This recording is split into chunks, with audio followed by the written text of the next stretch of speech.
फिर पता, मैं ये भी सोचता हूँ कि अमेरिका का मेन राइवल शायद चाइना है, in the modern day China and Russia. Specifically let's talk about China. फिर वहाँ टेररिस्ट अटैक्स क्यों नहीं दिखते? क्योंकि चाइना का एक इंटरनेट फायरवॉल है, आई फील, और सब कुछ स्कैन हो रहा है, गवर्नमेंट को पता है कि अब क्या बातचीत कर रहे हो। बहुत सही आंसर है। रिसेंटली मेरी एक संडे वार्ता में मेरे किसी ऑडियंस ने मुझसे सवाल पूछा कि चाइना में आतंकी हमले क्यों नहीं होते। मैं इसका थोड़ा सा आंसर आपके यहाँ पे थोड़ा इलस्ट्रेट करके देना चाहूँगा।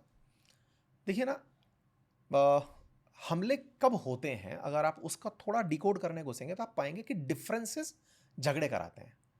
डिफरेंसेस इन द सेंस, अगर असमानता है, ओके, है ना, सिमिलरिटी नहीं है, अब वो कास्ट पर है, क्रीड पर है, रिलीजन पर है, इकोनॉमी पर है, रेसिज्म पर है, ज्योग्राफी पर है, कहीं ना कहीं वो आपको एक दूसरे से लड़ाएगा। अमेरिका ले गए तो वाइट और ब्लैक लड़ने में लगे हुए हैं।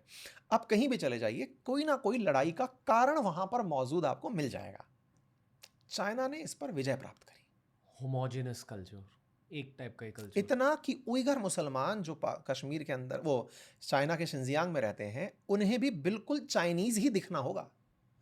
वो छोटा पजामा बड़ी दाढ़ी नहीं रख सकते।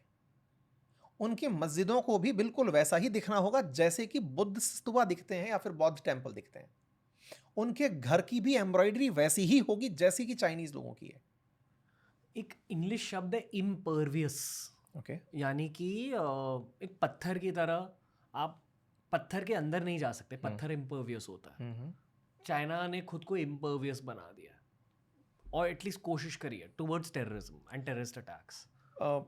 आपकी बात सही हो सकती है, लेकिन इसको बनाने में जो विधा यूज की वो थी ह्यूमनिटी।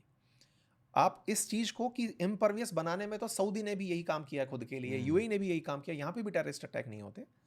इनके पास भी यही सारी टेक्नोलॉजीज हैं। इतना स्कैन होता है कि आप कुछ नहीं कर सकते। सारे भगौड़े गलत काम करके हो सकता है दुबई में शरण ले लें, लेकिन वहां कोई बंदा बदमाशी नहीं करता। चाइना के केस में लेकिन जो इतनी बड़ी आबादी के बावजूद अगर कुछ नहीं हो रहा है, तो आपको ये पहचानना पड़ेगा, उन्होंने डिफरेंसेस को खत्म करवाया। डिफरेंसेस जब भी होंगे झगड़े होंगे। अब डिफरेंसेस खत्म करने के लिए क्या कर सकते हैं, कितनी स्ट्रांग गवर्नमेंट दे सकते हैं, कितनी स्ट्रांग पुलिसिंग दे सकते हैं, ये सब सेकेंडरी है। आपको लोगों के अंदर विश्वास पैदा करना होगा कि मैं जिसके साथ रहता हूं ये मेरे साथ नुकसान नहीं करेगा। ये विश्वास पैदा करना होगा कि मैं सेफ हूं।